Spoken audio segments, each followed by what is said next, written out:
सोयगाव तहसील कार्यालयात खासदार कल्याण काळे यांची तालुकास्तरीय आढावा बैठक संपन्न। बैठकीत ग्रामस्थांनी मांडले व्यथा। छत्रपती संभाजीनगर लोकसभा मतदारसंघाचे खासदार डॉक्टर कल्याण काळे यांनी तालुक्यातील विविध विभागाच्या कामकाजाबाबत गुरुवारी तहसील कार्यालयात तालुकास्तरीय आढावा बैठक घेतली।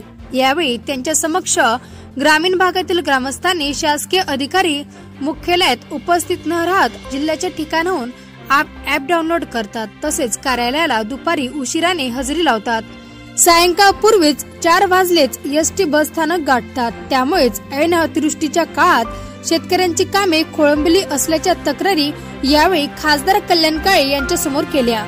त्याचबरोबर घरकुल, गाय, गोठा, सिंचन विहिरी आदी योजने मिळत नाही। तहसील कर्मचारी फेर घेण्यास टाळाटाळ करतात। पंधन रस्ता, बैलगाडी वाट देण्यास विलंब करतात। गावातील सार्वजनिक रस्ते, पूल, पिण्याचे पाणी, एसटी बस आदी विषयक बैठकीत चर्चा झाल्या। या बैठकीस तालुकास्तरीय अधिकाऱ्यांची बोटावर मोजण्याइतकीच उपस्थिती दिसून आली।